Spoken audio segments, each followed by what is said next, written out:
Before I get into this video, I do want to send my thoughts, prayers, and condolences to the family of Jay Briscoe, who unfortunately passed away at the age of 38 in a fatal car accident. Jay Briscoe, aka one half of the Briscoe brothers, along with his brother Mark, really kind of revolutionized the tag scene in terms of more brawling, more modern, like a more modern brawling, like tag team. And hearing about his passing yesterday, I didn't think it would actually happen. And then I actually found out it did happen, and that's kind of heartbreaking to hear about. Apparently there was other details that it would happen in Delaware. Apparently he wasn't wearing his seatbelt. It was him, his wife, and his kids, and apparently he had a head-on collision with another woman driver, and the woman unfortunately passed away as well. But as far as I know, the wife and the kids are in critical condition, but they are doing okay. But that is so heartbreaking to hear, man. This year's already going off to a crappy start, and it's only January. We have a long road to go with, folks. So hearing about that really kind of soured my mood a little bit yesterday, and that did affect a lot of people in the wrestling community. Rest in peace, Jay Briscoe, 13-time Ring of Honor Tag Champion, along with Mark, and a former Ring of Honor World Champion. That is very heartbreaking to hear. Rest in peace, Jay Briscoe. Now, without that out of the way, I'm Boss Base 6. I'm Extra Nerd Video, and today I'm here to do my AEW Dynamite review from Fresno, California. I apologize for not reviewing Raw on Monday. I was not having really that good of a day. I was having one of my, I wouldn't say having my down moments. I was just really wasn't in the greatest of mood, so I do apologize for not uploading or not reviewing Raw, but I hope this video kind of makes up for it. We do have a Rest in Peace Jay Briscoe video graphic. And as far as the show goes, the show wasn't good. Aside from 2 matches and one segment I'm going to be talking about here in a bit, this show was not good. This show sucked, in all honesty. Because we were kicking off with a barn burner with Orange Cassidy versus Jay Lethal for the All-Atlantic Championship. And I am out. My God, I do not understand. First of all, the All-Atlantic Championship is one of the most useless and most forgettable and pointless titles in recent memory. Jay Lethal is a good athlete, and that's about it. He really isn't that relevant. And Orange Cassidy is a prime example of a good worker, but with a horrible gimmick. And there was this thing where if Dutt, Singh, and Jarrett get involved, they're going to get fired. So they're in the crowd, they get front row seats. And then Danhausen shows up and he has tickets, and then the best friends on the front row. This thing was already going downhill, and it wasn't even past the 10-minute mark. There was a lethal injection when Cassidy rolls out. There was a skirmish in the crowd, and then Cassidy wins.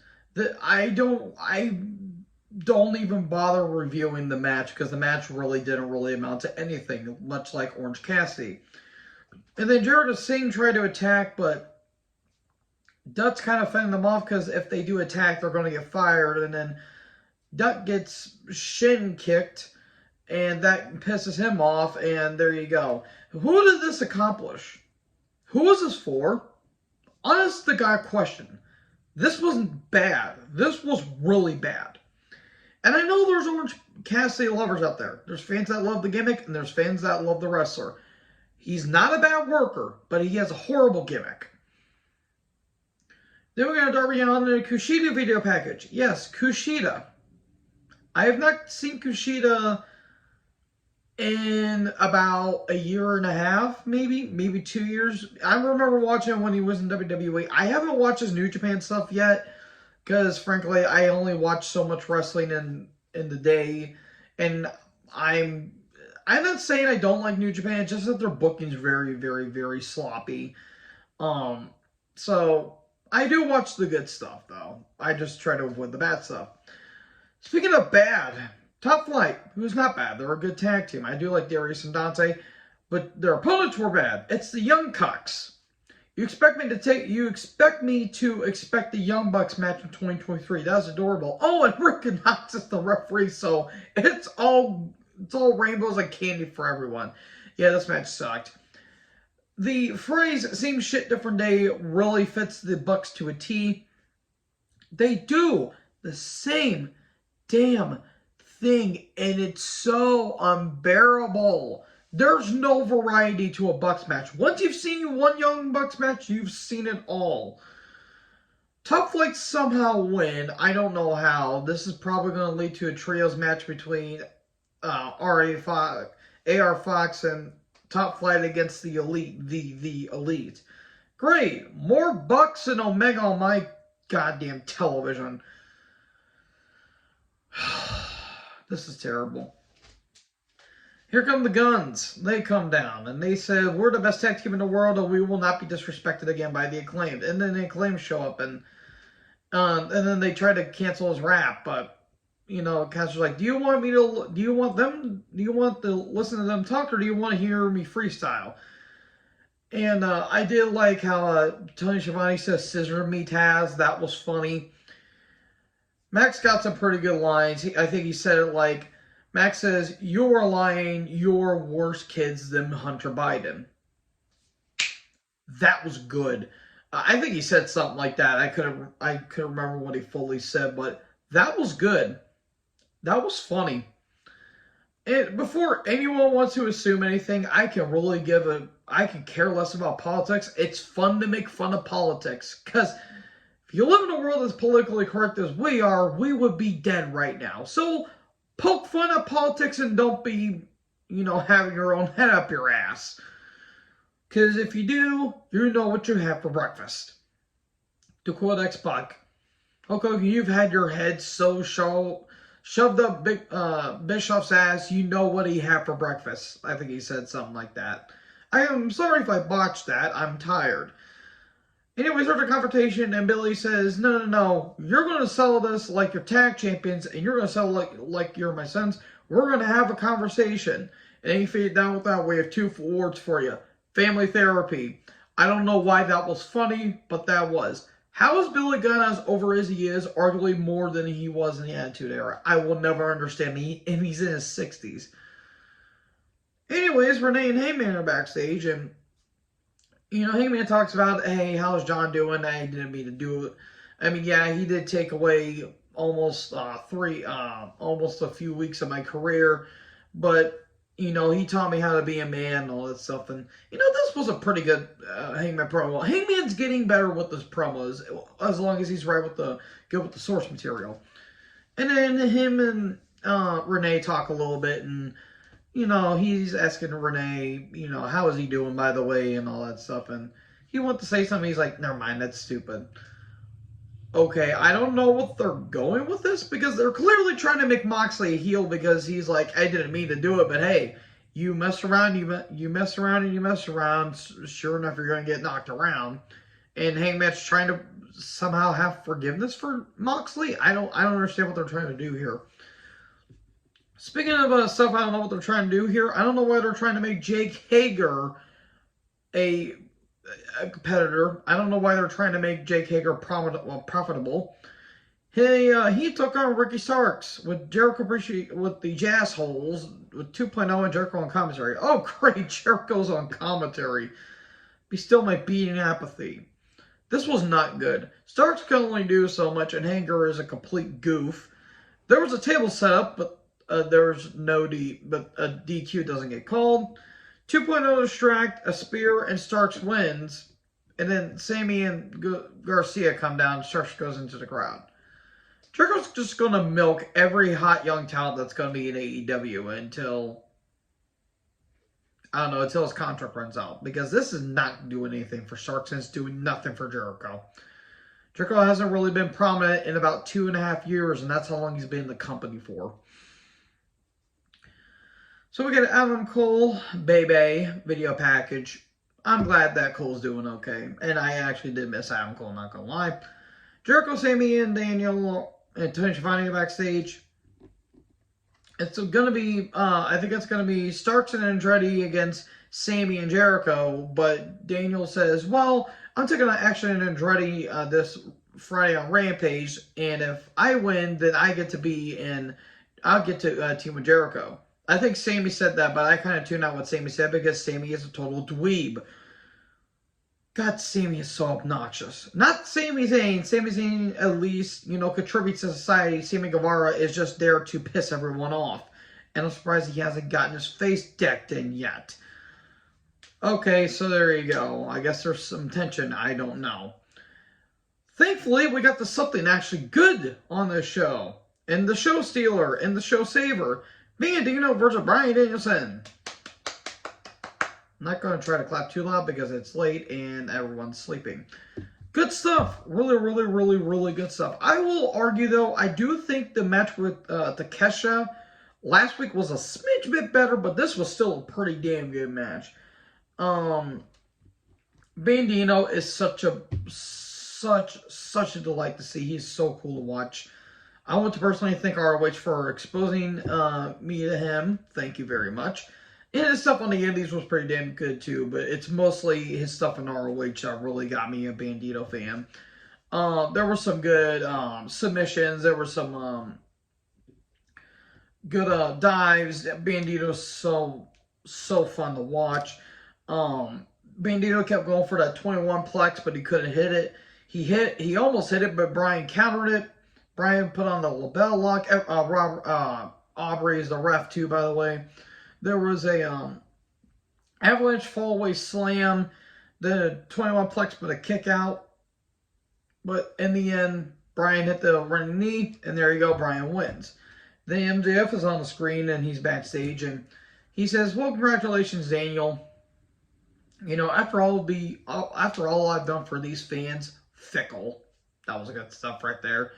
And he says, you ain't going to make it till Revolution. You ain't going to get your match. Because the next guy you're going to be facing is the monster behind the mask. Bryan Danielson's going to take on Brian Cage next week. That's underwhelming. So, Saraya, good old slinky neck Saraya. Sheeta, my goodness, and Storm backstage. And they talk about what happened last week, and they call Sheeta and India for doing that. And Storm's taking on Nightingale. Cool. Then, Brian Cage and Prince, na. Hey, I have to do that every time because it's funny. And Renee are backstage. Cage talking about his match with Brian next week, and MJF shows up. He's got an envelope full of money. He's like, I don't care if you win or lose. Break Bryan Danielson's arm for me. And if you do, you get a bounty. Okay, there you go. And then he slaps Cage, and Cage is, threatened to attack him, and Max is like, well, do you want the money? Do you want the money?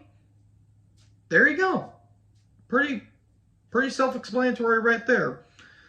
So Brian's got like a bounty on his arm, basically. Then Willow Nightingale took on Toni Storm with good old slinky neck Saraya.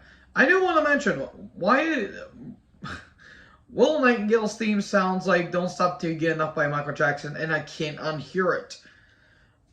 Willow's a shining bright new star that I hope gets a big break in 2023. I love Toni Storm. I don't know why she tans a lot lately. I don't know what's going on there. Saraya is literally there just to be there. She feels like a complete afterthought. To be fair, she has been for the past number of years because of the people that she likes to defend. Then Sheeta comes down. Why is Sheeta dressed like a sexy Japanese spy? I'm not complaining. Damn, she looked great. And then all of a sudden, Saraya distracts, and Storm wins with the tights, and then they attack Willow. And all of a sudden, Ruby Soho shows up. So they made Saraya and Storm win when they were kind of leading that maybe Sheeta's going to turn heel. This was stupid. This wasn't a swerve, bro. This was just stupid. And also, let's be fair, Saraya is kind of already a heel because she likes to defend people that should not be defended. Wonder if she's defending Andrew Tate to these days. Anyways, we get Ethan Page and Jungle Boy video package. They're having a match on Rampage. We get a Rampage Dynamite rundown. Then we get a recap of the Kesha last week. And then Takeshita and Renee are backstage, and he says, it was an honor fighting Danielson and all that stuff, and he says something in Japanese, and he says, oh, it means MJF is an asshole. That was funny. And I do want to say real quick, don't like the stuff that they did in DDT Pro, what Takeshita did with, fighting children and all that stuff. That stuff just doesn't really sit well with me. I'm not saying I understand what they were trying to do. I'm just saying that I don't know why you're wanting to put children in a wrestling ring that have no business being in a wrestling ring. That's just stupid to me. But I'm guessing he's just moving on from that.